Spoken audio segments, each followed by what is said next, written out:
Howdy folks, Doc here with Last Best Tool, and something I'm going to cover a little more on the channel is what I'm considering vehicle essentials, and that has to do with things that you really should have anytime you're doing something in a vehicle, and that vehicle may be more than just a car or a truck. It might also include motorcycles or even e-bikes. Obviously I've done some things in the past with jump starters, and I'm going to do another one here, but one of the takeaways, I think, is the philosophy behind having something.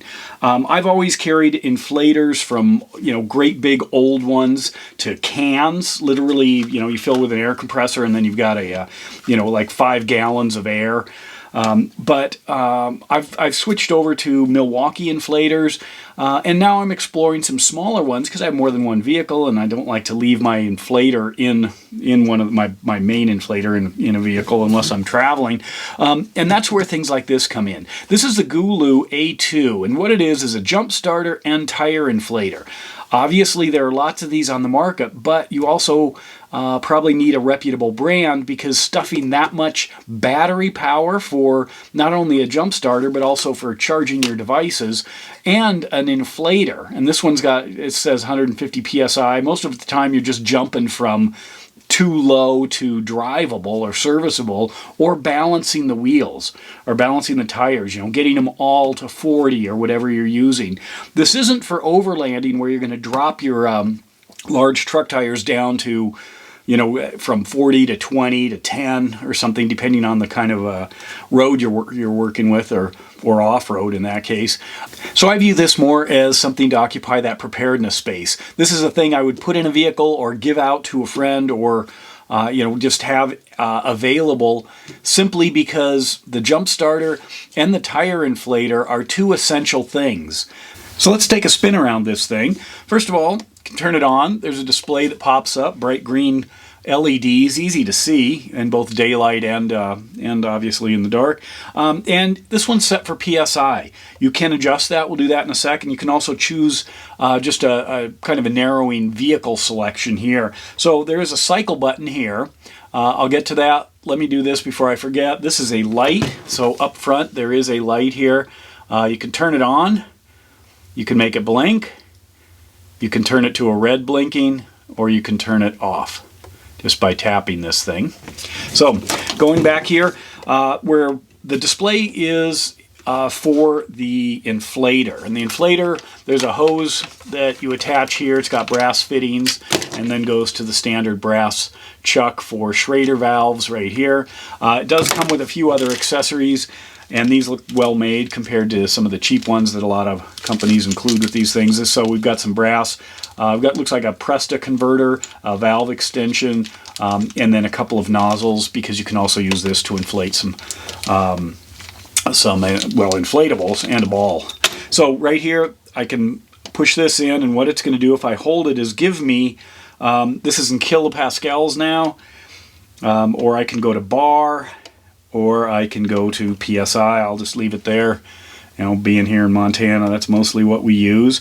Now, over here, there is a car here, so I can touch this, and what it'll do is it went from an SUV to a car, to a bicycle, to a ball, and then this means they call this kind of, I think, freeform. That's basically allowing you to just get raw air coming out of this thing, not necessarily designed for any of those specific things. Now this does have a max. Let's look at a few of the specs here. This is 2,500 amps is the peak current, and 150 PSI. But if we turn it around here, you can see some specifics. The A2, the battery, 37 watt hours is what's in here, and of course you do have both USB-C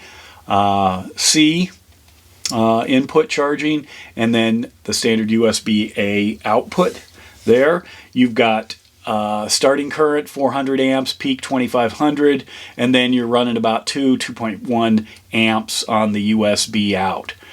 And made in China. It's got instructions here. It also does come with a case and a quick start guide, which is over here, so you can see how to inflate and then how to jump with it. So what do we got?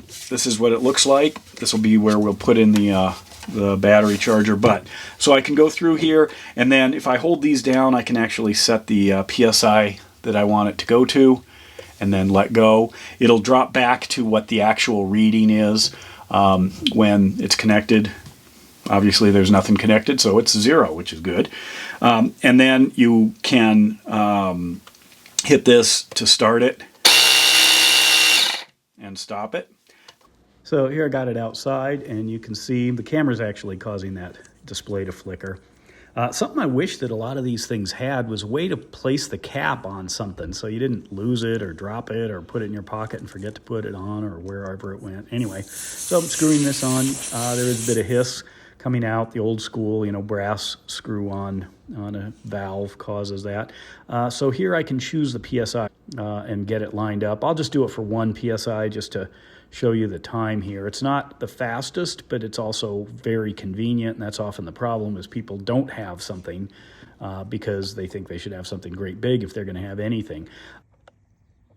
It wanders around a little. That's how I scuff the back because it's vibrating. I usually try to keep these things clean because you don't want any dust going into the mechanism. I might set it on a Frisbee. That's often what I use. But here you can see the lighting. Turning it on in the daylight, you can still see it. There you go. So it's cranking away here. It's going to take just a few more seconds, and then I've raised it. So obviously multiply this amount of time times the number of PSI that you are working with. But you can see here at 37, it's not struggling at all. Some of these things start to, when they break 30, they start to wind down a little bit. But anyway, so there it is. It just kicked off. Unscrew it and get back to work.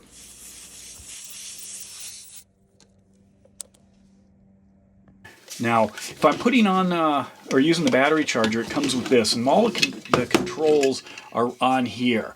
Basically, it's set up correct. It's reversed, polarity is reversed.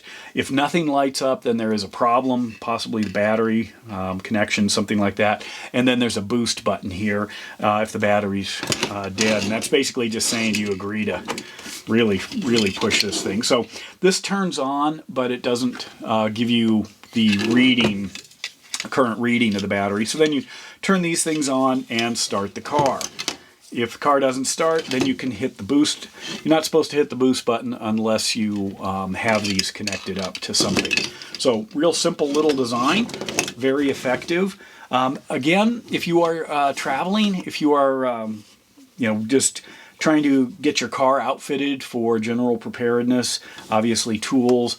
Everyone's got a jump pack now, but the next thing now is going to be an inflator, and rather than 2 separate things, considering most people who are prepared also maintain their vehicles. So having a tire inflator is more of a backup, but I have used, I don't know how many times I've used tire inflators just simply because I'm about to head out and I notice, is that a little low? So definitely do something with this. And of course, a lot of people pull spares out of their trunk or wherever they have them stored, and they're low because they haven't checked the air in them in years. So there's that. Anyway, Gooloo makes great stuff. I've had excellent luck with all their products, so that's where I'm starting with checking these guys out. They did send me this, asked me if I wanted to. I look up things and then decide if I want to get involved with it. But Gooloo is definitely a good company, at least in my experience with their car maintenance stuff, batteries especially, and now the inflator. So there it is. There's some information down below, at least for a short term. There is a great sale on these also, which is one of the reasons why I've got it in my hands right now. And with that, Doc out.